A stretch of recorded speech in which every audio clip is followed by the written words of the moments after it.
Good day, my name is Christine and my groupmates are Ansley, Delvin, Jiachun and Kok Hao. So the following research we will study about the impact of COVID-19 pandemic on business sectors in Malaysia. So we will discuss in two parts, which are the negatively and positively affected sectors. For the negatively affected sector, we have transportation as well as tourism and accommodation, while the positively affected sector, we have e-commerce and food delivery. Firstly, the COVID-19 pandemic has negatively affected aviation and airline. The airline industry is a vital contributor to economic development. They are significant because it enables faster movement of passengers and goods, create job opportunity, and promote tourism. However, the loss of airline companies in Malaysia has become crucial. They were forced to stop their operation and ground most of their planes during the Movement Control Order (MCO) since March 18, 2020. From the slide, we can see that the number of air passengers had dropped significantly to 19.1 million in the first quarter of 2020. It was contracting about 27.5%. According to the Malaysian Aviation Commission report, there are only 1.7 million passengers who use air services in the first quarter of 2021. It contracted about 91.1% year-over-year from 19.1 million in the first quarter of 2020. The travel restrictions have caused airline companies to face a high risk of bankruptcy. Thousands of workers also lost their jobs where most of the planes were grounded during MCO to maintain cash flow. For example, from the statistic we can see AirAsia net loss sinks to a new low, which was 992.89 million ringgit Malaysia in the second quarter of 2020. According to the government, Malaysia Airlines are expected to take 3 years to recover fully from the impact of the COVID-19 pandemic. In summary, the transportation sector in aviation and airlines industry faced a drastic loss of both revenue and profit during the COVID-19 pandemic outbreak. Good day, Madam. I'm Go Jiachun. Now I will discuss about the impact of COVID-19 on tourism and accommodation sector. First, the decrease of tourist arrival and receipts to Malaysia.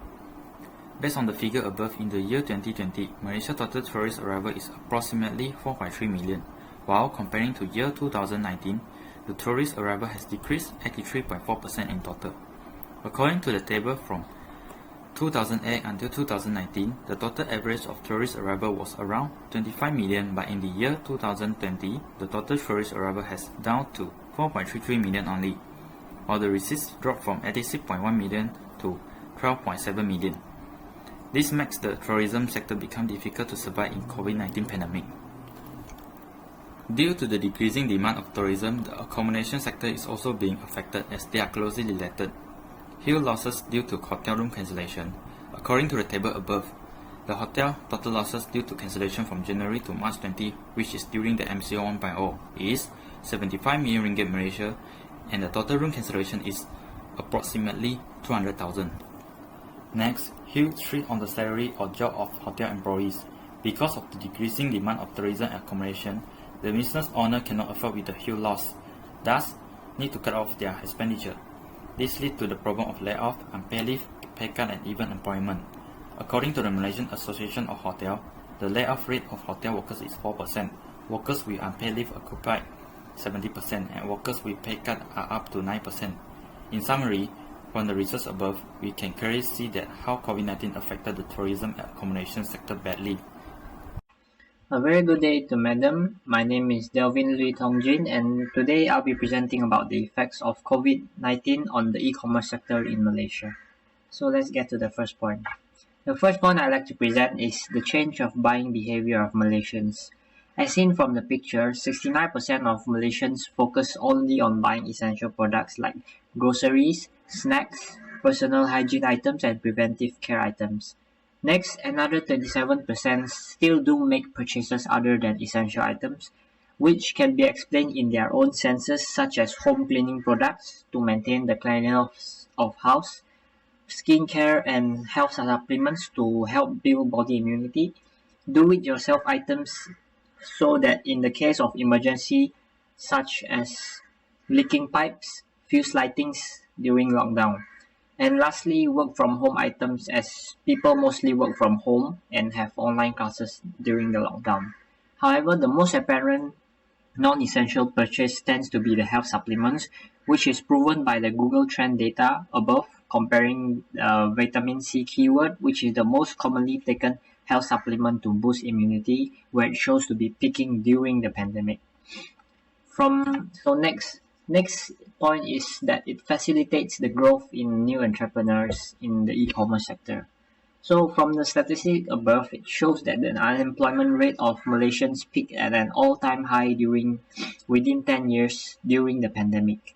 However, COVID-19 has caused many to look for income through the means of e-commerce, which in turn causes a surge in new entrepreneurs, which then further boosts the economy in the e-commerce sector.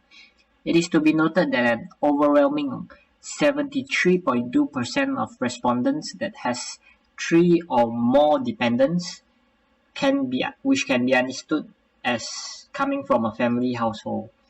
The increase in new entrepreneurs also turned to create more job opportunities, as shown in the survey, where 1,700 respondents employed full-time and part-time employees to cope with the increasing demand and sales from e-commerce. So that's all for my part. Moving on, I'd like to pass my presentation to the next person. Thank you for listening. My name is Kok Hao, and now I want to talk about the impact of the COVID-19 on the food delivery sector. The first impact was the user of food delivery app increase. This means that most people choose to call food delivery instead of going out to a restaurant to eat. It can be seen from the table that from 2019 to 2020, the revenue of the 4 major food delivery apps of US has increased rapidly and significantly.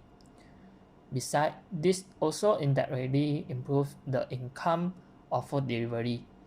As can be seen from the first table, Malaysia food's delivery market has a clear upward trend from 2019 to 2021. For example, citing data from Statista Market Forecast 2020, Malaysia's online food delivery market was valued at 192 million US dollar at present, comprising 6.2 million consumers. In general, since COVID-19, food delivery has boosted Malaysia's economy and indirectly improved people's living standards, allowing more people to understand the convenience of delivering goods to their homes without going out at home. In conclusion, because of the change of living style, COVID-19 brings some good effect to the society, but in overall, it actually brings more harm than good to people. Thus, we need to stop this pandemic quickly. In my opinion, the first step to recover from this pandemic is people should receive vaccination. It is the way to break this COVID-19 chain. When people are no longer afraid of COVID-19, I believe that the economy or GDP of Malaysia will gradually increase. Besides, the nation should support local tourism when it is being allowed. Support local product is also being encouraged too. All in all, stop the infection. This is the only and the most effective way to ensure that the economy can back to its normalcy in a shorter time. What do you think the economy of Malaysia if COVID-19 is going on for years? What is the solution? Thank you for your question. I think that Malaysia economy will surely drop significantly. In my opinion, tourism sector will be the one who being deeply affected, as no one is allowed to go abroad or cross the country during this period. As I mentioned in the conclusion, one of the way to solve this problem is everyone should accept vaccination. Then we can just prevent the spreading of virus and everyone's life can just back to normal. That's all from me. So I have a question for the transportation industry. My question is that how can the aviation industry maintain its operations in the meantime during COVID-19 pandemic? considering that it has far more less customers? The aviation industry can change its business model to adapt to the situation, such as focusing more on logistics and cargo transporting instead of passengers. Otherwise, contactless technology can be used widely to limit the risk of spreading viruses and reduce the interaction between passengers and staff.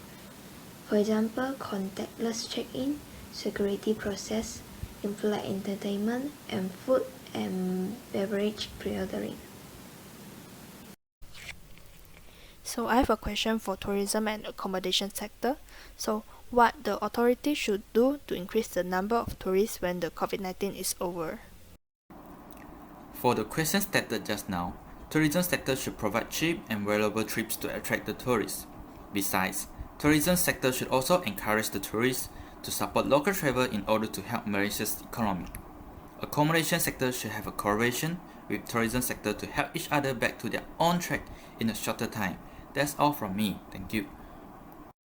I have a question for e-commerce. In your opinion, what can be done to reduce the amount of scams happening through e-commerce platforms? Okay, that's a good question. In my opinion, the platform operators and customer service needs to be quick and efficient in responding to customers' reports of scams and take appropriate action immediately so as to reduce further damages done by the scammer.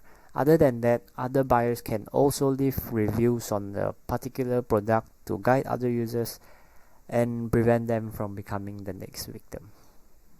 So that's my answer. For the food delivery sector, in your opinion, why it can replace the original restaurant business during COVID-19? In my opinion, the reason why food delivery can replace restaurant business is that during COVID-19, people going out is restricted by MCO and SOP, and there is a high risk of infection when going out.